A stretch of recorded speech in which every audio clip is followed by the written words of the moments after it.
సంవత్సరం మరియు నెలలను మనుషులు తయారు చేశారా, లేదా ఈ విధానం మొదటి నుండి కూడా ఉండిందా? మరియు ఒకవేళ ఈ విధానం మొదటి నుండి ఉంటే ప్రపంచం యొక్క అసలైన సంవత్సరం మరియు నెలల విధానం ఏది?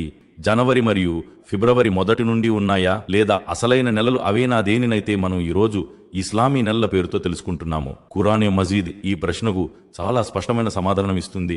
అల్లాహ్ ఇలా సెలవిచ్చాడు: నిశ్చయంగా నెలల సంఖ్య అల్లాహ్ దగ్గర అల్లాహ్ గ్రంథంలో 12 మాత్రమే. ఆయన ఆకాశాలను భూమిని సృష్టించిన రోజు నుంచి ఈ లెక్క ఇలాగే సాగుతున్నది.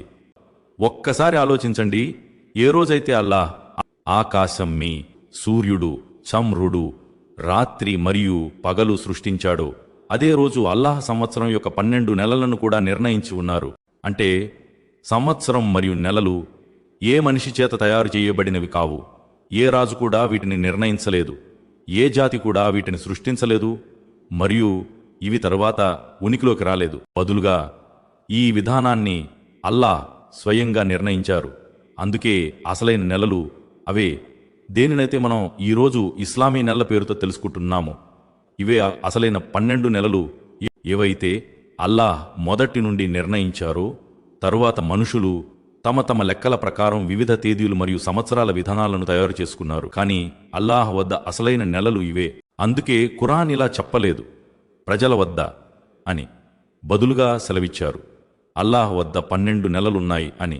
మరియు ప్రవక్త సల్లల్లాహు అలైహి వసల్లం కూడా సెలవిచ్చారు. కాలం తిరిగి మరలి అదే స్థితికి వచ్చేసింది. ఏ స్థితిలో అయితే ఆ రోజు ఉండిందో, ఏ రోజు అల్లాహ్ ఆకాశాలను మరియు భూమిని సృష్టించాడో.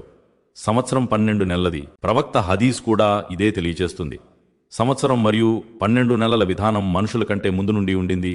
హజ్రత్ ఉమర్ రజియల్లాహు అన్హు యొక్క ఖిలాఫత్ కాలంలో పద్ధతి ప్రకారం హిజ్రీ సంవత్సరం యొక్క లెక్కింపు ప్రారంభించబడింది. మరియు దీని ప్రారంభం ప్రవక్త సల్లల్లాహు అలైహి వసల్లం యొక్క హిజ్రత్ నుండి చేయబడింది. ఇప్పుడు ఒక్కసారి ఆలోచించండి. ఒకవేళ అల్లాహ్ సూర్యుడు, చంద్రుడు, రాత్రి మరియు పగలు మరియు సంవత్సరం నెలల పూర్తి విధానాన్ని ఒక నిర్ణీత లెక్కతో తయారు చేస్తున్నారు. అయితే మనిషికి కూడా ఈ పాఠం లభిస్తుంది ఏమిటంటే, ఈ ప్రపంచంలో ఏ వస్తువు కూడా నిరుద్దేశ్యమైనది కాదు. మరియు మనిషి యొక్క జీవితం కూడా రోజులు, నెలలు మరియు సంవత్సరాల రూపంలో వేగంగా ముగిసిపోతుంది. సమయం చాలా విలువైనది. అందుకే అల్లాహ్ సమయం యొక్క ప్రమాణాలు చేసి పదే పదే మనిషిని అప్రమత్తం చేశారు. ఏమిటంటే, తన జీవితాన్ని, తన నెలలను మరియు తన రోజులను నిర్లక్ష్యంలో వృధా చేసుకోకు. ఎందుకంటే ఒకరోజు ఈ సమయం ముగిసిపోతుంది మరియు మనిషి తన ప్రతి క్షణం యొక్క లెక్క ఇవ్వాల్సి ఉంటుంది.